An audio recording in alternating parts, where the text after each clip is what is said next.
নবী সাল্লাল্লাহু আলাইহি ওয়াসাল্লাম আরও একটু উপরে উঠলেন, এই জায়গার নাম সিদরাতুল মুনতাহা। কি নাম? সিদরাতুল মুনতাহা। এটা হচ্ছে একটা বড়ই গাছ। বড়ই গাছ দেখেছেন তো? এটা নবীজি বলছেন এত চমৎকার এই বড়ই গাছ, এর মধ্যে এত বেশি রং ছিল যে রংগুলোকে আমি ব্যাখ্যা করতে পারবো না। এর পাতাগুলো ছিল হাতির কানের মতো এবং এর ফলগুলো ছিল মটকার মতো বড় বড় এক একটা, এবং এর মধ্যে প্রজাপতি বসেছিল।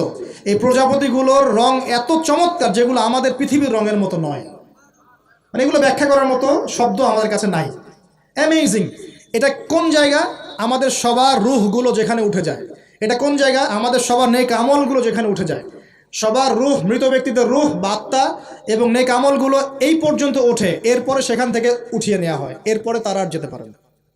একইভাবে উপর থেকে আল্লাহ পাকের কোনো আদেশ আসলে এই সিদরাতুল মুনতাহা পর্যন্ত আসে, এরপর সেখান থেকে নিয়ে আসা হয়। আমি কি বুঝতে পারছি? এই হলো সিদরাতুল মুনতাহা, যেটা ফেরেশতাদের শেষ সীমা। এরপরে ফেরেশতারা আর যেতে পারবেন না। আল্লাহ পাকের নিকটবর্তী ফেরেশতারা ছাড়া নর্মাল যারা, তারা ওখানে যেতে পারবে। নর্মাল মানে বলছি যারা এমনি অন্যান্য দায়িত্বে আছেন, তারা সেখানে যেতে পারবেন না। এই পর্যন্ত লাস্ট ওই যে লাইন থাকে না, ডেড লাইন, এটা ডেড লাইন, এরপর যেতে পারবে না। এবার আমাদের নবীকে এখানে বাহন চেঞ্জ করে দেওয়া হলো, অন্য একটা বাহন আরও দ্রুতগামী তাকে দেওয়া হলো। এই বাহনে করে নবীজি একদম আলো পর্দা ভেদ করে উপরে উঠছেন। সুবহানাল্লাহ। আল্লাহ পাকের একদম কাছাকাছি আসছে।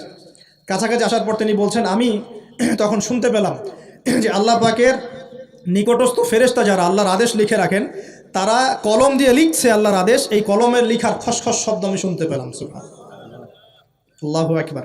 এবার আল্লাহ রাব্বুল আলামিন তাকে কাছে নিয়ে, শোনেন প্রিয় ভাই, উম্মতে মুহাম্মাদি শুনে রাখো, আল্লাহ পাক 3টা স্পেশাল ওহী করলেন। কয়টা ভাই? 3টা।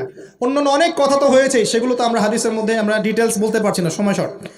3টা স্পেশাল ওহী আল্লাহ রাব্বুল আলামিন করেছেন। তার প্রথমটা হচ্ছে নবী সাল্লাল্লাহু আলাইহি ওয়াসাল্লামকে এই জায়গায় 50 ওয়াক্ত নামাজ হাদিয়া গিফট দেওয়া হলো। কত ওয়াক্ত? এবার নবীজি 50 ওয়াক্ত নিয়ে চলে আসছেন। পরের দুইটা পরে বলছি। 50 ওয়াক্ত নিয়ে চলে আসছেন। আসার সময় এই যে ষষ্ঠ আসমানে, পঞ্চম আসমানে কার সাথে দেখা?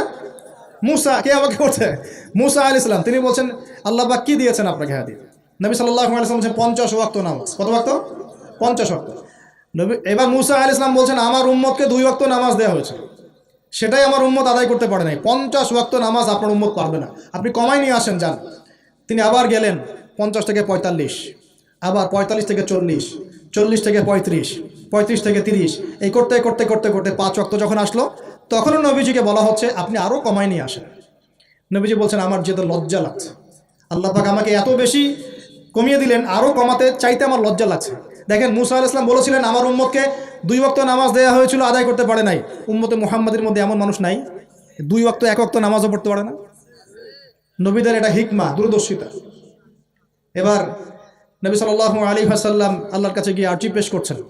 আল্লাহ রাব্বুল আলামিন বলছেন, 5 ওয়াক্ত নামাজ আমি দিলাম, কিন্তু 5 ওয়াক্ত যদি তোমার উম্মত আদায় করে 50 ওয়াক্তের নেকি দেওয়া হবে ইনশাআল্লাহ।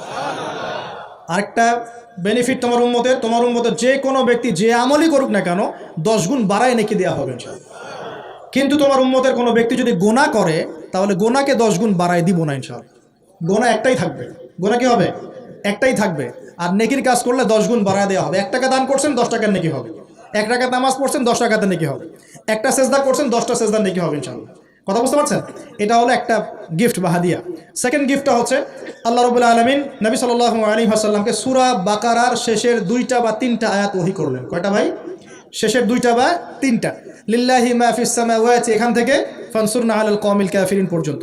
এই আয়াতগুলোর ফজিলত সম্পর্কে এসেছে যে রাতের বেলা কেউ যদি এই আয়াতগুলো পড়ে ঘুমায়, সূরা বাকারার শেষে 2টা বা 3টা পড়ে ঘুমায়, সারা রাত তাহাজ্জুদের নেকি পাবে ইনশাআল্লাহ।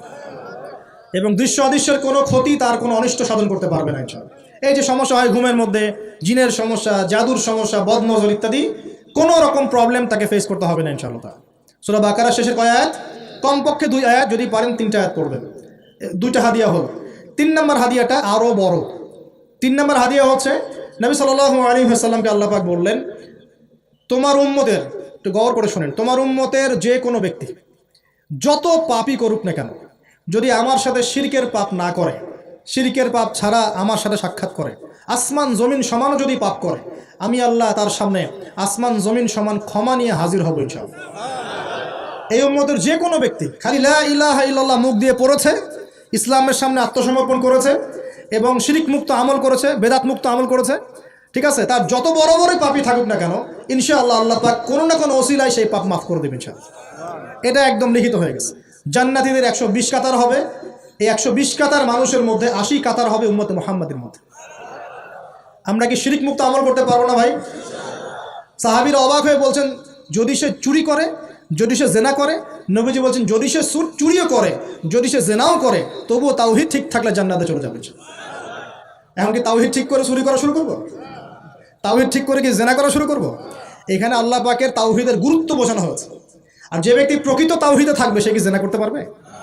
আল্লাহ পাক আমাদের সবাইকে 3টা হাদিয়া গ্রহণ করার তৌফিক দান করুন। আমার সাথে বলেন।